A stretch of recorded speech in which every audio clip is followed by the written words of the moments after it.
വയനാട്ടിൽ തിരിച്ചറിയാനാകാത്ത മൃതദേഹങ്ങൾ കൂട്ടത്തോടെ സംസ്കരിക്കാനുള്ളൊരു തീരുമാനം വന്നിരുന്നു. അതിൽ 8 പേരുടെ മൃതദേഹമാണ് ഇന്ന് സംസ്കരിക്കുക.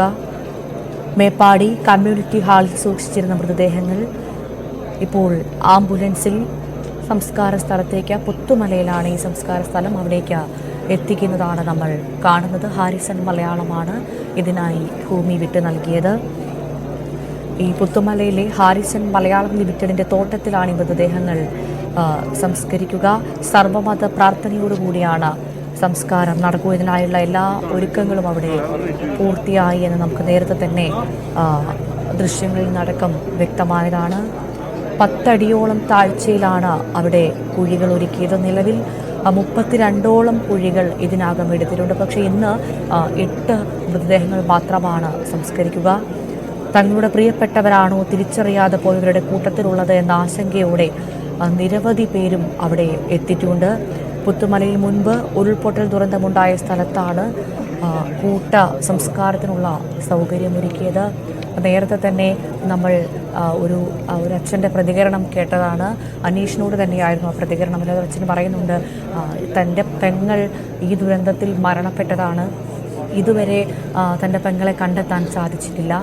പക്ഷേ ഒരുപക്ഷെ ഈ സംസ്കരിക്കുന്നതിന് കൂട്ടത്തിൽ തൻ്റെ പെങ്ങളും ഉണ്ടായേക്കാം. കാരണം അത്രമാത്രം തിരിച്ചറിയാൻ സാധിക്കാത്ത തരത്തിൽ ഓരോ മൃതദേഹങ്ങളും മാറിയിട്ടുണ്ട്. ഈ ഒരു സാഹചര്യത്തിൽ തൻ്റെ പെങ്ങളും ഉണ്ടായിരിക്കാം എന്ന് കരുതിയാണ് ഞാൻ ഈ ഒരു ചടങ്ങിൽ പങ്കെടുക്കുന്നതെന്ന് അദ്ദേഹം പറയുമ്പോൾ എത്രമാത്രമുണ്ട് ആ ഒരു വേദന, ആ ഒരു സാഹചര്യം എന്ന് നമുക്ക് ചിന്തിക്കുന്നതിലും അപ്പുറത്താണ്. കാരണം കൂടെ പിറന്ന സഹോദരിയെ ഒന്നും മനസ്സിലാക്കാൻ പോലും സാധിക്കുന്നില്ല.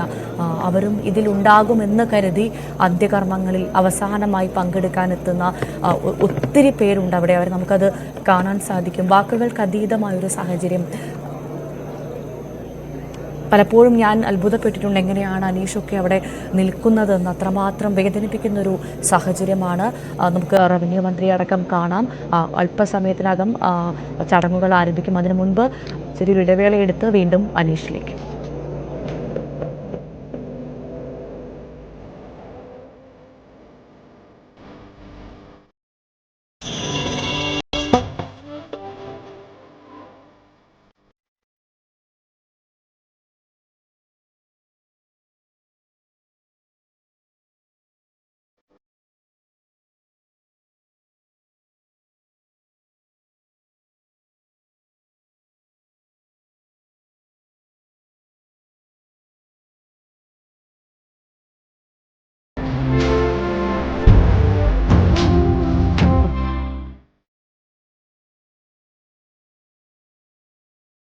വലിയൊരു മണ്ണിടിച്ചിലിൻ്റെ തരത്തിലല്ല ഈ ഉരുൾപൊട്ടലിൻ്റെ സാഹചര്യം ഉണ്ടായിരിക്കുന്നത്.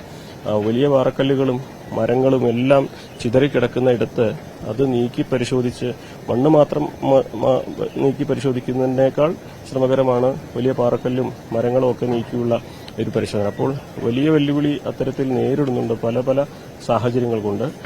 എങ്കിലും ഓരോ ദിവസവും രജിസ്റ്റർ ചെയ്യപ്പെടുന്ന കാണാതായ ആളുകളുടെ എണ്ണം അത് ആശങ്ക ഉണ്ടാക്കുന്ന ഒരു സാഹചര്യമാണ്. അപ്പോൾ പരമാവധി ആളുകളെ കണ്ടെത്താൻ സാധ്യമായതെല്ലാം ചെയ്യുന്നു എന്ന് ഉറപ്പാക്കുകയാണ് ഇവിടെ.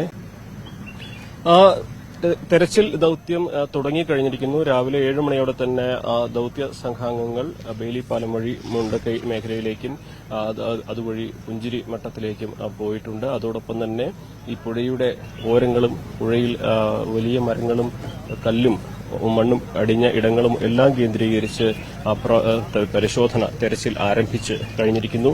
നമുക്കറിയാം, കഴിഞ്ഞ ദിവസങ്ങളിലൊക്കെ ചെയ്തതുപോലെ എല്ലാ ഇടങ്ങളും വിശദമായി പരിശോധിച്ച് യന്ത്രസഹായത്തോടെ പരിശോധിക്കുകയാണ് പലയിടങ്ങളിലും ചെയ്യുന്നത്. ഇവിടെ വലിയ വെല്ലുവിളി ഒരു മൺകൂനകളും വലിയ പാറക്കല്ലുകളും നിറഞ്ഞ ഇടത്ത് ഇതിനടിയിലേക്ക് പരിശോധിക്കുക എന്നുള്ളതാണ്. കാരണം മനുഷ്യസാധ്യമല്ല പല വലിയ കല്ലുകളൊന്നും നീക്കലും അവിടെ ഈ വലിയ വാഹനങ്ങൾ ഇറക്കലും ഒക്കെ പലയിടത്തും സാധ്യമല്ലാത്തതുണ്ട്. പക്ഷേ കഴിഞ്ഞ 5 ദിവസത്തെ തെരച്ചിലിന്റെ അടിസ്ഥാനത്തിൽ ഇനി ശേഷിക്കുന്ന മേഖലകൾ ഏതെല്ലാമാണെന്ന് മനസ്സിലാക്കി അല്ലെങ്കിൽ ആ ഇടങ്ങൾ കേന്ദ്രീകരിച്ച് ഈ ഒരു പരിശോധന തുടരാനാണ് ഇപ്പോൾ ശ്രമം നടക്കുന്നത്.